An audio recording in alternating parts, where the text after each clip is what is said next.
Picture the smallest girl on the block. 4 feet 4, 60 pounds. A uniform that probably didn't fit quite right, and a stack of cardboard boxes she could barely carry.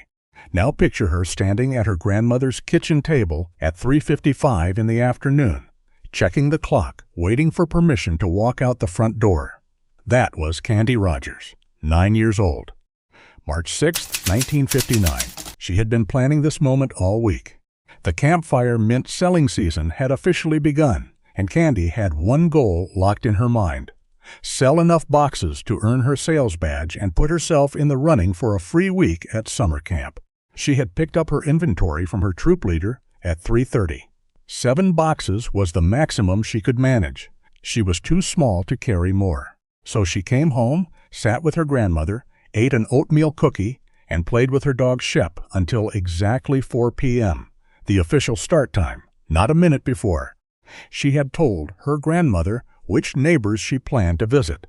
She had thought this through.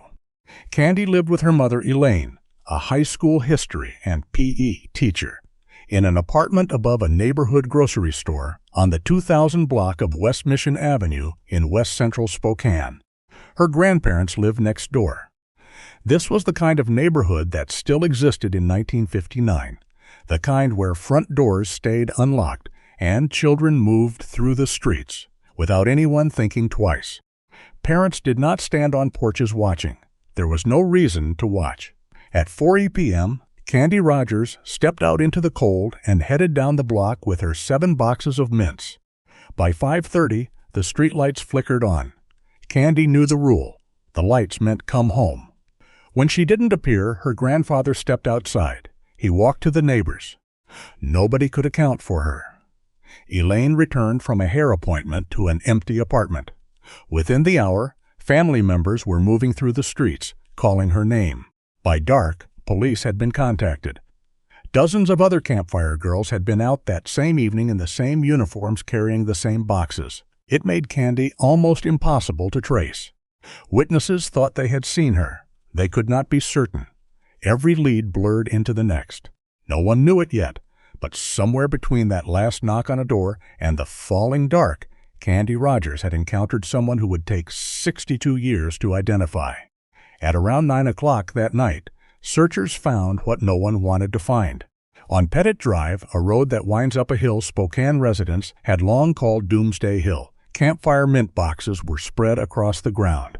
Not fallen, not slipped from small hands, scattered, as if hurled from the window of a car moving at speed.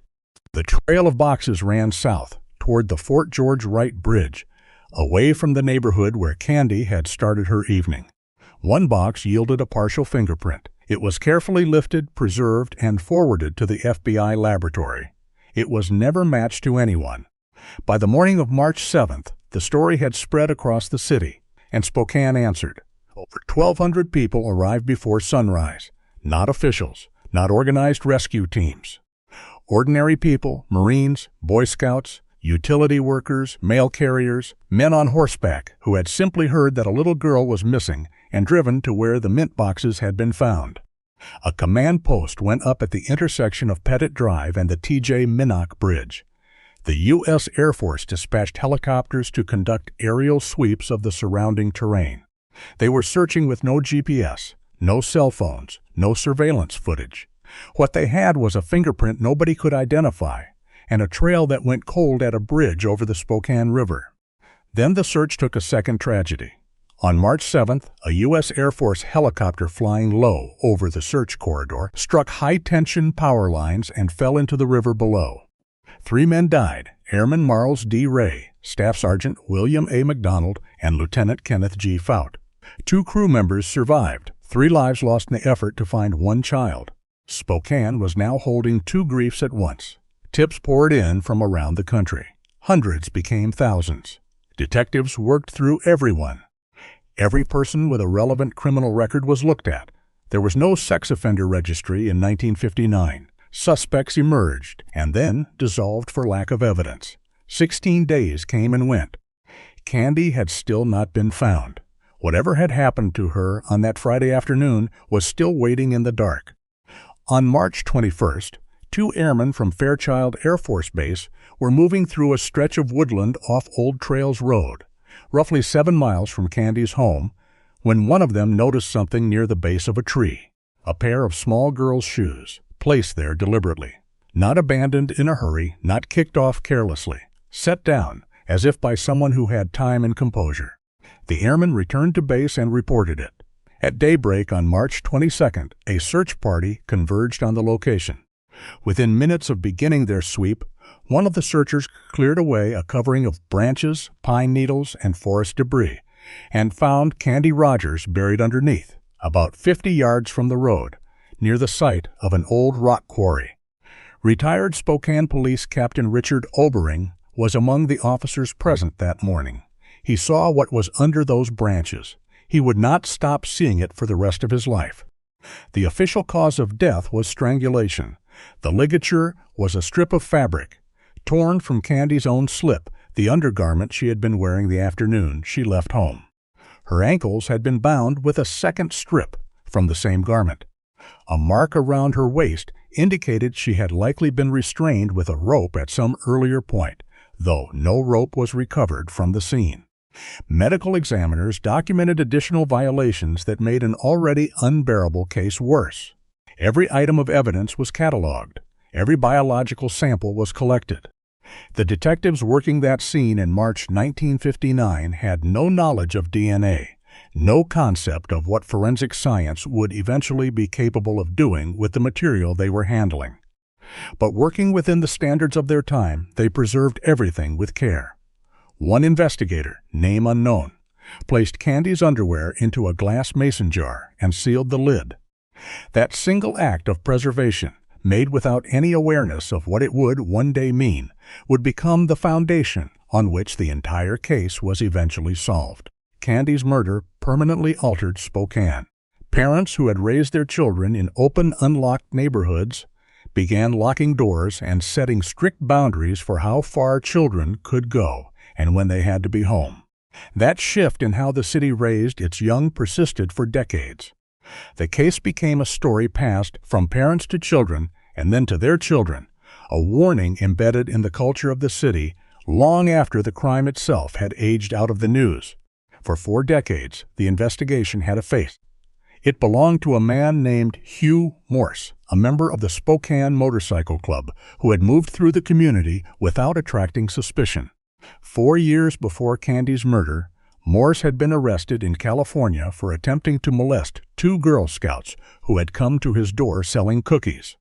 Less than a year after Candy's body was recovered, he raped and murdered 2 women in Spokane. He continued across the country, accumulating at least 7 more violent crimes, before a neighbor in Minnesota recognized his face from an FBI wanted poster in 1961. He died inside a Minnesota prison in 2003, serving 2 consecutive life sentences. The geographic and behavioral overlap with Candy's case was striking. He had targeted young girls selling things door to door. He had been in the area. But the detail that truly cemented Morse as a suspect was something noticed during Candy's 1959 autopsy. A purple stain on her clothing that, upon examination, carried what an investigator described as a grape smell. Morse was known to leave grape-flavored gum at his crime scenes. Investigators found that pattern consistent enough across multiple locations that it had become a recognized signature. The stain on Candy's clothing matched it. Nobody tested the stain. Nobody confirmed it chemically. Over time, an observation became an assumption, and that assumption calcified into near certainty, redirecting every investigative effort that followed for the next 40 years. In 2001, Detective Kenny Connolly submitted Candy's clothing to a forensic laboratory. Scientists isolated a semen sample from the preserved material and constructed a complete DNA profile, the first biological evidence with real investigative value in 42 years of trying. The profile was tested against Hugh Morse. It did not match. The grape stain, the behavioral parallels, the geography, none of it survived contact with the DNA. The profile was entered into CODIS, the National DNA Database. The system returned no hits. The real perpetrator had never submitted a DNA sample to any law enforcement database. In 62 years of accumulated tips, witness accounts, and police reports, His name had not appeared once. He had been living unnoticed the entire time. Before the technology, before the laboratory in Texas, before the genealogists and the family trees and the phone calls, there was a jar, a glass mason jar, sealed in 1959 by someone whose name history did not record, sitting in an evidence locker while decades passed around it. It is not an exaggeration to say that jar is the reason this case has an answer. Glass is chemically inert. It does not absorb what is placed inside it. It does not interact with moisture or allow biological material to break down the way organic containers do. The seal made in 1959 created a preservation environment that no one at the time had any reason to create intentionally. It was standard evidence handling. It was also extraordinary luck. When scientists opened that jar in the early 2000s, the biological material inside was still viable, still readable, still capable of building a full DNA profile. The investigator who sealed it could not have understood what that decision would eventually mean. But it meant everything. Brittany Wright was a child in Spokane when she first heard the name Candy Rogers, not from a news broadcast.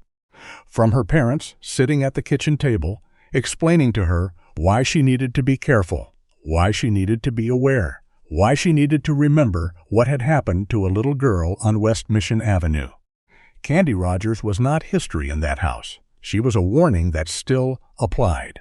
Wright became a forensic scientist with the Washington State Patrol Crime Laboratory Division. In 2018, the Spokane Police Department undertook a systematic review of its unsolved cold cases, and Candy's file was assigned to her desk. The timing lined up with something significant happening in the broader world of forensic science. California investigators had just used a technique called forensic genetic genealogy to arrest the Golden State Killer, a man responsible for decades of rapes and murders who had evaded every traditional investigative method for 40 years. The approach used crime scene DNA to locate distant relatives of the unknown suspect through consumer ancestry databases, then built family trees outward until investigators could narrow the result to a single individual. The moment that arrest became news, departments across the country began reopening their oldest files with a new question. Spokane asked it about Candy. The answer did not come easily. The sample from the glass mason jar had survived far better than it had any right to, but 60 years of storage had still taken a toll. Degradation had weakened the genetic material. Non-human contamination had further complicated what the scientists would be working with.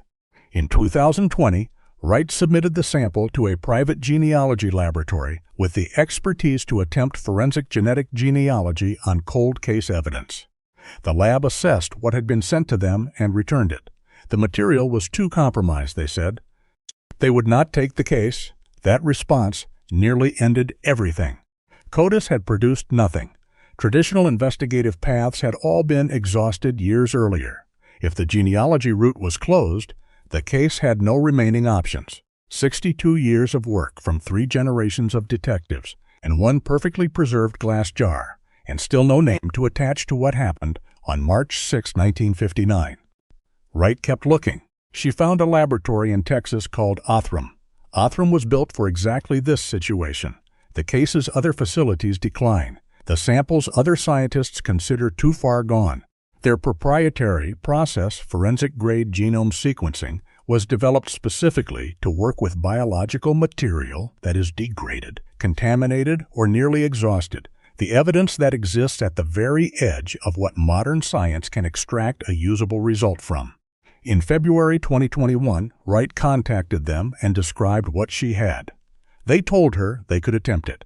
She packaged the remaining sample, which she later described as being down to its very last drops, and shipped it to Texas.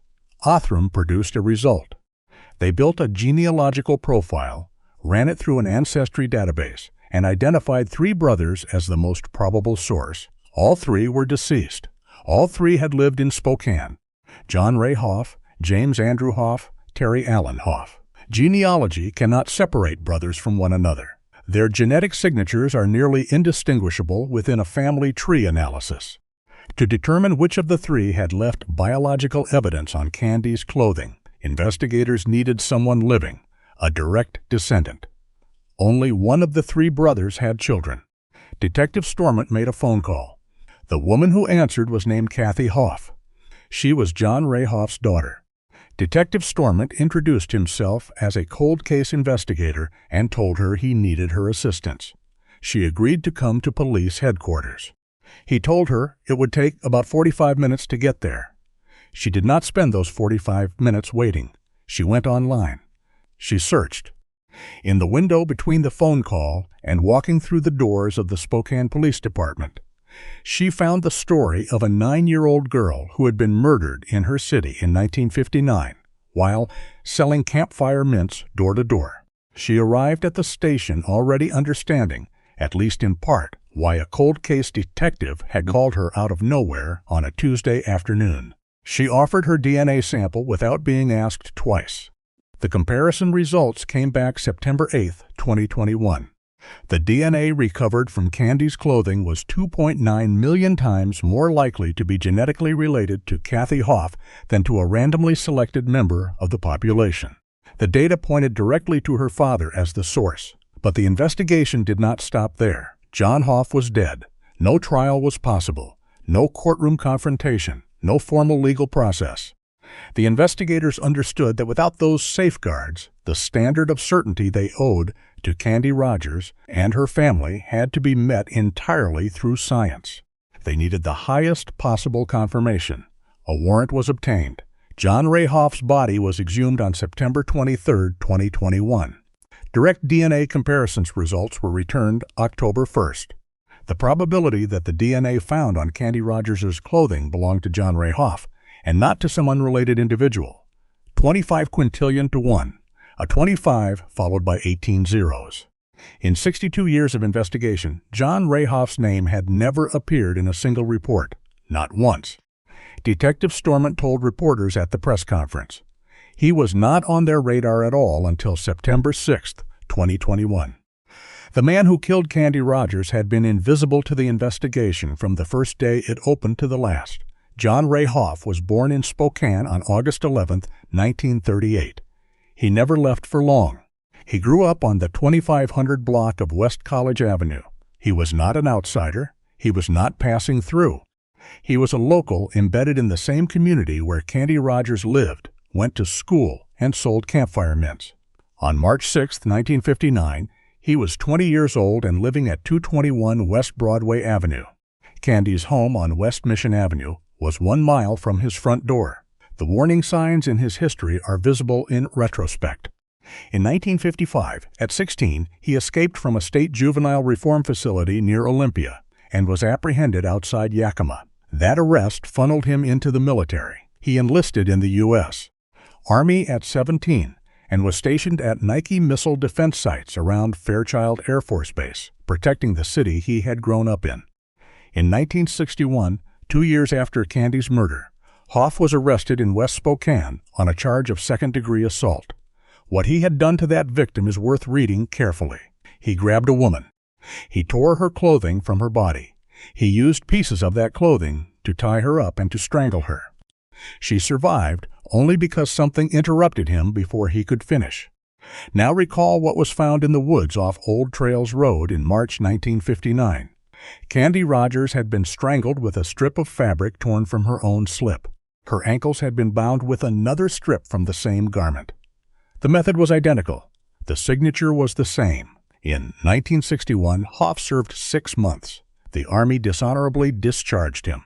He moved between jobs, door-to-door cutlery sales, a lumber yard, a meatpacking plant. He was not building toward anything, but there is one detail about John Ray Hoff that stops everything else.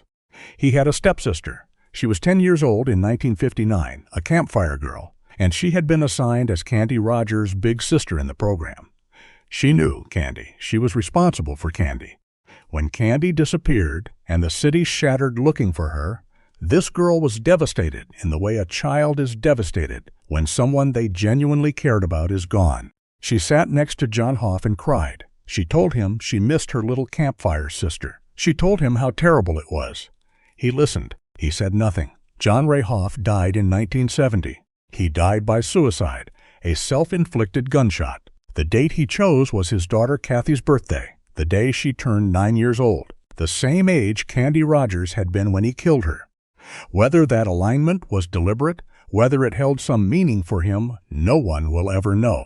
He took that with him.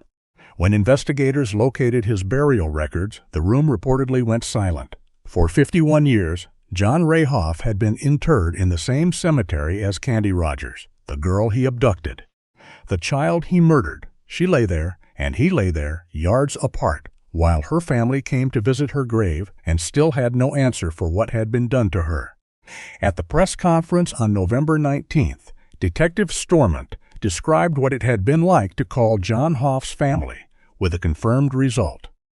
He said, "I took those people's lives and their childhood and dumped it on its head." He was not being theatrical. Kathy Hoff had grown up with a story about her father, a man who had struggled, who had been lost to depression, whose death had come too early and too hard. That was the framework her family had used to hold his absence for 50 years. One phone call from a cold case detective replaced that framework with something her family had no preparation to carry. Kathy recorded a statement that was played at the press conference.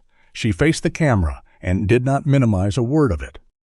She said she was deeply sorry for what her father had done, for the life he had taken and the way he had taken it. She said she hoped the resolution gave Candy's family something, even knowing it could not give them justice in any conventional sense, because there was no punishment left to hand down, no sentence to serve, no defendant to face.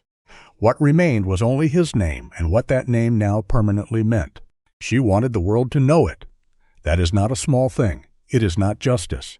But acknowledgement, the public permanent attachment of a name to an act, is the only form of accountability still available when a killer dies before the case is solved. Kathy Hoff chose to give it. When the family learned that John Hoff's burial plot sat in the same cemetery as Candy Rogers, they acted without being prompted. They arranged for his remains to be relocated to a different cemetery so that Candy, in Detective Stormont's words, could have some peace. When Candy's cousin Joanne was told about that decision, she was overwhelmed. Retired Captain Richard Obering sat in the audience that day.